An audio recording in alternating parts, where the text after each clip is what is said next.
The arrival of Sika's child brought immense joy to her, having lost her first child. After that painful loss of her first child, she found herself under intense pressure from her husband's family to safeguard her second baby at all costs. Consumed by the weight of this expectation, she entered a state of hypervigilance, inadvertently plunging into severe clinical depression. So I had a miscarriage during my first pregnancy. And when I became pregnant again, I was extremely cautious. I was afraid of judgment from my husband and his family because we didn't had a baby since 5 years when we got married. Everyone irritated me, including my husband. I would spend hours in front of the mirror, not appreciating my body. Instead of receiving the understanding and support she desperately needed, Sika faced harsh judgment from her family and mother-in-law, who labeled her as mentally unstable and insisted on confining her to a psychiatric hospital. My mother-in-law then thought I was mentally ill and suggested keeping the baby away from me.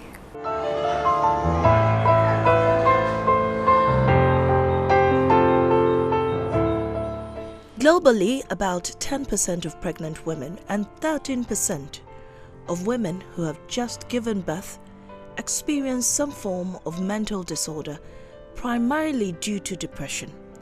In severe cases, these mothers suffering from depression might experience severe symptoms that are likely to force them to commit suicide.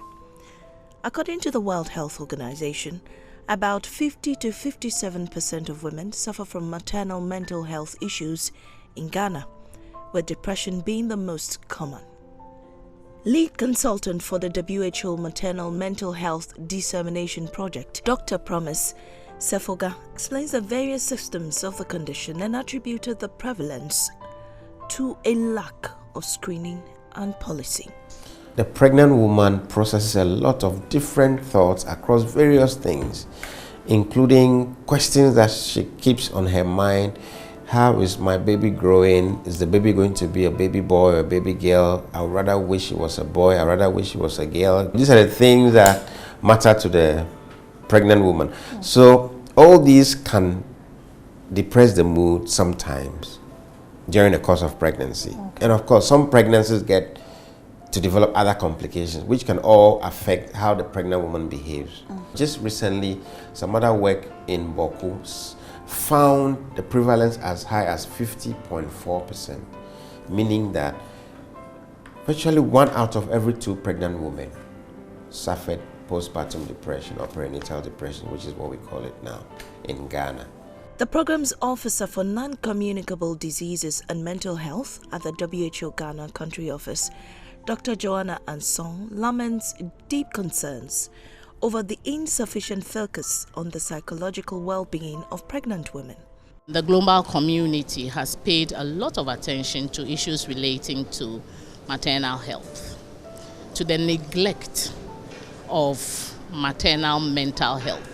That is, in essence, we are looking at the health and well-being of a pregnant woman through pregnancy to labor to the postpartum period. But we forget that when we define health, it also includes mental health. The burden of maternal mortality drops significantly, and we are neglecting issues relating to the mental well-being of the mother and also the infant. I isolated myself, locked myself up in a room, trying to stay away from everybody. In severe cases of maternal mental health, some women kill their babies. The growth physically and mentally of very young infants is likely to be affected by mothers with mental disorders. Prolonged or severe mental illnesses hamper the mother-infant attachment, breastfeeding, and infant care.